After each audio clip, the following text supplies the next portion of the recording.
നല്ലൊരു ജീവിതം ആ വീട്ടിലായിരുന്നു എന്നില്ല. പിന്നീട് ആ വീട് എന്നുള്ളത് വീടായിട്ട് തന്നെ ഉണ്ടായിരുന്നു.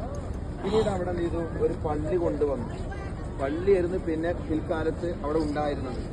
ആ പള്ളി എന്ത് ചെയ്തു, അവര് പൊളിച്ച് കളഞ്ഞ് ഇവിടുത്തെ സൗദി ഗവൺമെന്റ് എനിക്ക് പറഞ്ഞ അവർ ഇഞ്ചടിച്ച ഡേസിന്റെ മാതിരി കെട്ടിട്ട് വെച്ചല്ലേ എന്ന മാതിരി ശത്രുക്കള് വളരെ ഇളിമ്പനായി പോയി. അങ്ങനെ ഖദീജ ബീബി റളിയല്ലാഹു ഇവിടെ ഒരുപാട് വർഷമാര് താമസിച്ചു. ആദരവായ റസൂലുള്ളാഹി സ്വല്ലല്ലാഹു അലൈഹി വസല്ലം താമസിച്ചു. ഇന്നും ഖദീജ ബീബി റളിയല്ലാഹു അൻഹയുടെ ഈ ലൈറ്റ് കാണിന്റെ താഴെ ഉണ്ട് എന്നുള്ളത് കാണൂല. അതെന്താ സംഭവം ഉണ്ടെന്ന് വെച്ചാല് ഇവിടെ വികസനം വരികയാണ്. വികസനം വരുന്ന സമയത്ത് JCB ഇങ്ങനെ ഓരോന്നും മാന്തിയിട്ടും മറ്റും കാര്യങ്ങളൊക്കെ ഒഴിവാക്കി റെഡിയാക്കി കൊടുക്കുകയാണ്. അതിന്റെ ഇടയിൽ പെട്ടെന്നൊരു വീട് പ്രത്യക്ഷപ്പെട്ടു. മക്കത്ത് വളരെ പ്രസിദ്ധമാക്കപ്പെട്ട ഒരു ഖബർസ്ഥാനമാണ് ജന്നത്തുൽ മുഅല്ല. ഇതിപ്പോ നമ്മൾ എന്തൊക്കെ നിങ്ങൾക്ക് അറിയാമോ? നമ്മൾ എവിടുന്ന തുടങ്ങിയത്?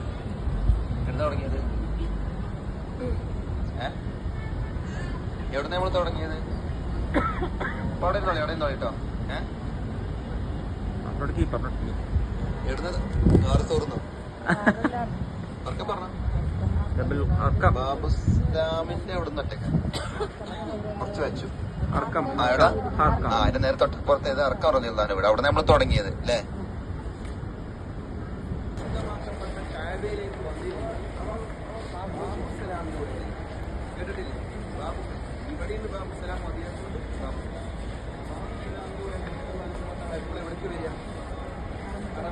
അറബിലേക്ക് വരിക. അതുകൊണ്ട് തന്നെ ഇപ്പോ ആദ്യമാർക്കൊക്കെ ഏറ്റവും സുന്നത്ത് വരവാണ് ബാബുസലാമിലേക്ക് കടക്കുമ്പോ എന്ത് ചെറിയ സുന്നത്തുണ്ട്? അല്ലാഹുമ്മ അൻതസ്സലാം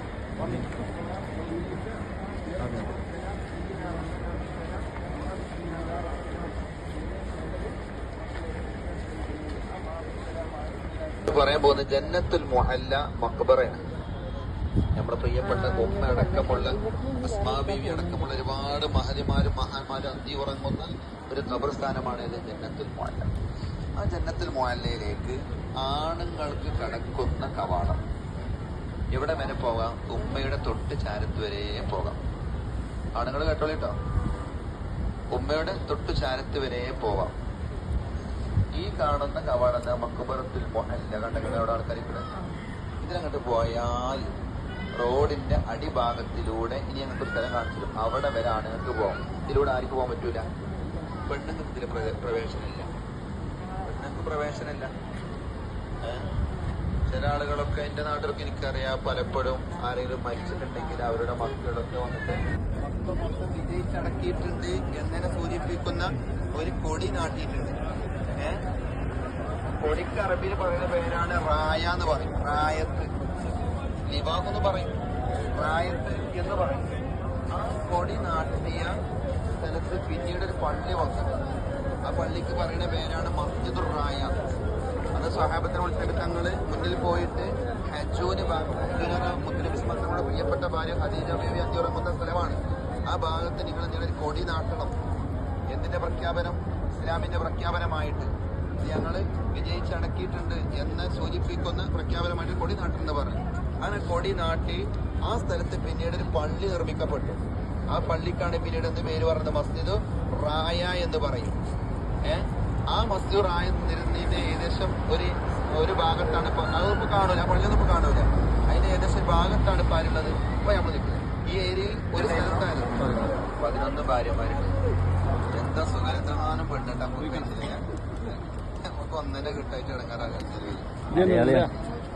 ആണെന്ന് ഞാൻ പറയും. ഇപ്പൊ നബി സല്ലല്ലാഹു അലൈഹി വസല്ലം അതിന് ഇത്രയും കിട്ടി. നമ്മുടെ ഈ കാലഘട്ടത്തിൽ എങ്ങാനും നമ്മുടെ പുതിയാപ്പിള അദ്വാക്ക് രണ്ടാമത് ഘട്ടം എന്തൊക്കെ ഉണ്ട്? ഏതായാലും നബി സല്ലല്ലാഹു അലൈഹി വസല്ലം തങ്ങൾക്ക് 11 ഭാര്യമാരുണ്ടായിരുന്നു. നിലവിൽ വഫാത്താവുമ്പോ എത്ര ഭാര്യമാരുണ്ടായിരുന്നു? 9 ഭാര്യമാർ. ഈ ഭാര്യമാരെ കൂട്ടത്തിൽ നബി സല്ലല്ലാഹു അലൈഹി വസല്ലം തങ്ങൾ ആദ്യം വിവാഹം ചെയ്ത ആരെയാണ്? ഖദീജ റളിയല്ലാഹു അൻഹ. മുത്തനബി തങ്ങൾക്ക് ഭാര്യമാരെ കൂട്ടത്തിൽ ഏറ്റവും ഇഷ്ടപ്പെട്ടതും ആരെന്നെയായിരുന്നു? ഖദീജ ബീവിയായിരുന്നു അല്ലെ?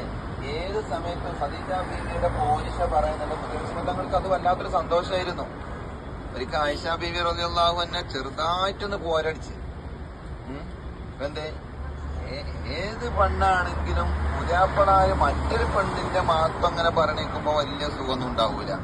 അത് ഇനി രണ്ടാം പെണ്ണിന്റെ ആവണല്ലോ. രണ്ടാം പെണ്ണിന്റെ സങ്കടം ഉണ്ടായിരുന്നു. വളരെ പ്രയാസപ്പെട്ട ഒരു ജീവിതമായിരുന്നു റസൂലുള്ളാഹി സ്വല്ലല്ലാഹു അലൈഹി വസല്ലം തങ്ങൾക്ക് ഉണ്ടായിരുന്നത്. അങ്ങനെ ഒരു തവണ ത്വായിഫിലേക്ക് എന്തിനു പോയി? അല്ല, ഇസ്ലാമിക പ്രബോധനം നടത്താൻ പോയി. നമുക്ക് ത്വായിഫക്ക് പോകണ്ടേ? ത്വായിഫക്ക് പോകണ്ടേ? ഇൻഷാ അല്ലാഹ് അല്ലാഹു തആല തൗഫീഖ് നൽകട്ടെ. അവിടെ നമ്മൾ 40 റിയാൽ മുടക്കണല്ല നോക്കേണ്ടത്.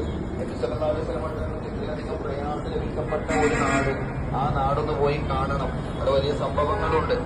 അപ്പോ ത്വായിഫിൽ പോയിട്ട് അവിടുന്ന് മടങ്ങിപ്പോയ സങ്കടമായി. കാരണം വലിയ പ്രതീക്ഷയിലാണ് അവിടെ പോയത്, ത്വായിഫിലേക്ക് എന്നത്. അവിടെ ആരാണുള്ളത്? സ്വന്തം അമ്മമാരാണുള്ളത്. അത് നമ്മളങ്ങനെ തന്നെയല്ലേ. അല്ലാണ്ട് പ്രയാസം വന്നു കഴിഞ്ഞാൽ തെറ്റിപ്പോലെ കേട്ടാ മറുപടിക്കല്ലേ ഞാനൊക്കെ അങ്ങനെ പോയിരുന്നത്. അപ്പോ റസൂലുള്ളാഹി സ്വല്ലല്ലാഹു അലൈഹി വസല്ലം അവിടെ ചെന്ന് ദീനിയായ കാര്യങ്ങൾ പറഞ്ഞപ്പോ അവര് നേരെ ഉൾട്ടായി എന്ന് പറഞ്ഞു കഴിഞ്ഞാല് അവരെന്താണ് ഇതൊന്നും മെയിൻറ്റെയിൻ ചെയ്യാത്തൊരവസ്ഥ വന്നു. വിശ്വമതങ്ങളവിടുന്ന് മടങ്ങിപ്പോലെയാണ്. അങ്ങനെ കർണുൽ തആലബ് എന്ന് പറയുന്ന സ്ഥലം, കർണുൽ തആലബ് എന്ന് പറയുന്ന ഒരു സ്ഥലത്തെത്തി. നബി സല്ലല്ലാഹു അലൈഹി വസല്ലം വളരെ സങ്കടത്തോടു കൂടിയിരിക്കുകയാണ്. ആ സമയത്താണ് ബഹുമാനപ്പെട്ട ജിബ്രീൽ അലൈഹിസ്സലാത്തു വസ്സലാം വന്നത്. ജിബ്രീൽ അലൈഹിസ്സലാത്തു വസ്സലാം വന്നിട്ട് നബിയെ വലിയ വിഷമത്തിലാണില്ലേ, വലിയ സങ്കടത്തിലാണില്ലേ. തങ്ങൾ പറഞ്ഞു അത് കാണാനും ആ ചരിത്രമൊക്കെ കേൾക്കാനൊക്കെ ഒരു ഭാഗ്യം കിട്ടാന്ന് പറഞ്ഞാൽ ചെറുതല്ല. അത് അല്ലാഹു തആല ഓരോരുത്തരും കൊടുക്കുന്നതാണ്. അത് അല്ലാഹ് നിങ്ങൾക്ക് തന്നു, അല്ലാഹ് കബൂലാക്കുമാറാണ്. ഞാൻ നേരത്തെ നിങ്ങളോട് പറഞ്ഞു റസൂലുള്ളാഹി സ്വല്ലല്ലാഹു അലൈഹി വസല്ലം തങ്ങള് ഹജൂനിലേക്ക് വന്നതും, ഹുജൂൻ ഇങ്ങനെയൊക്കെ പറയാറുണ്ട്. ഹജൂൻ എന്ന ഭാഗമുണ്ട് ഇവിടെ. പരിശുദ്ധ മക്കൾക്ക് പല ഭാഗങ്ങളുണ്ട്. നമ്മളെ ഭാഗം നിൽക്കുന്നത് അജിയാദ് എന്ന് പറയും, വേറെ ഭാഗം മിസ്ഫലുണ്ട്, വേറെ ഭാഗം നമ്മൾ അസ്സ കാണിച്ചു തന്നു, വസ്സ കാണിച്ചു തന്നു. അതേപോലെ ഹജൂന് ഭാഗമുണ്ട്. അപ്പൊ ഈ ഹജൂന് ഭാഗത്തേക്ക് ഒരു ദിവസം ബഹുമാനപ്പെട്ട അബ്ദുല്ലാഹി ഇബ്നു മസ്ഊദ് റളിയല്ലാഹു അൻഹുവിനെ കൂട്ടി വരികയാണ്. ആര്? നബി സല്ലല്ലാഹു അലൈഹി വസല്ലം തങ്ങൾ അബ്ദുല്ലാഹി ഇബ്നു മസ്ഊദ് റളിയല്ലാഹു അൻഹുവിനെ കൂട്ടിയിട്ട് വരിക. അങ്ങനെ അബ്ദുല്ലാഹി ഇബ്നു മസ്ഊദ് റളിയല്ലാഹു അൻഹു കൂട്ടിയിട്ട് വന്ന് ഇപ്പൊ നമ്മൾ നിൽക്കുന്ന ഈ പ്രദേശത്തെത്തിയപ്പോ ഏതാ സ്വഹാബി? മറക്കരുത്, ഏതാ സ്വഹാബി? അബ്ദുല്ലാഹി ഇബ്നു മസ്ഊദ് റളിയല്ലാഹു അൻഹു. ഈ പ്രദേശത്തെത്തിയപ്പോ നമ്മളെ ക്ലോക്ക് ടവറിനെ കുറിച്ച് പറയട്ടോ. അപ്പൊ ഞാൻ അവിടെ നിൽക്കാം, നിങ്ങൾ ഇന്ത്യക്ക് തെറ്റിക്കും.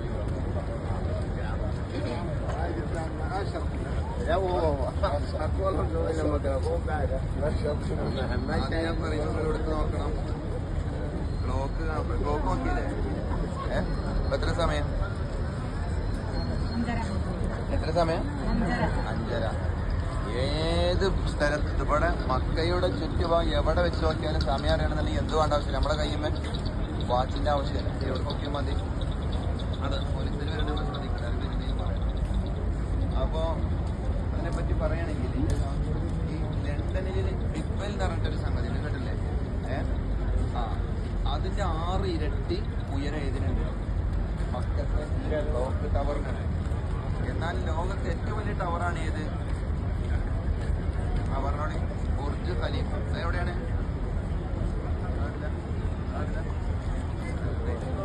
Burj Khalifa. അത്രക്കില്ല. ലോകത്തിപ്പോ ഏറ്റവും വലിയ ടവർ അതാണ്. പക്ഷേ ഇനി സൗദിയില് ഏകദേശം 2030 ആവുന്നതിന്റെ ഇടയിലാണ് കേൾക്കുന്നത്. 2030 ഇടയില് ഏറ്റവും വലിയ ടവർ കണ്ടിക്കണോ? കാണാതെ കണ്ടു അറിയില്ല.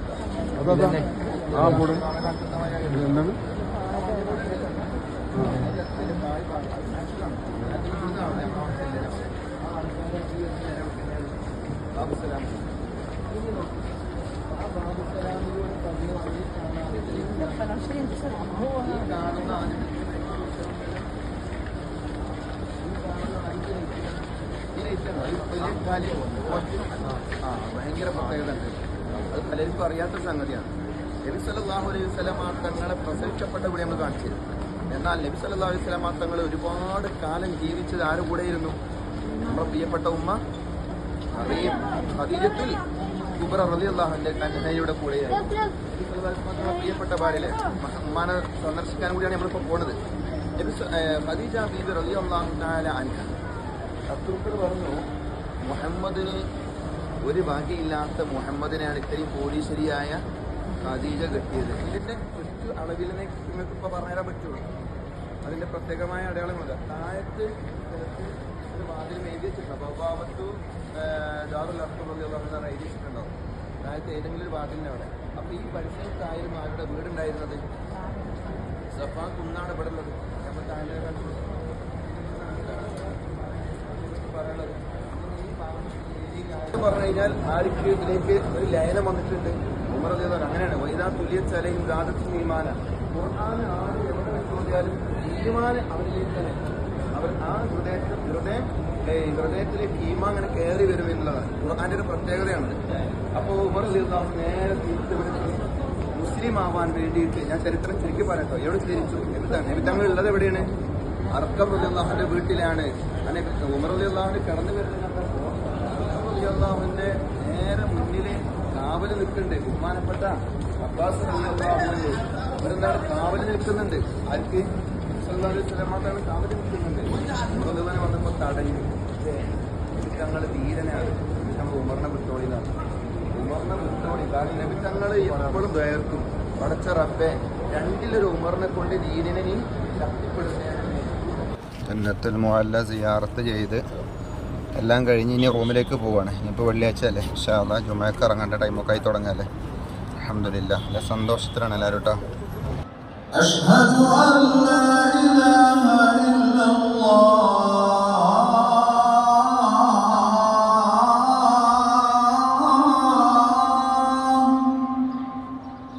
അഷ്ഹദു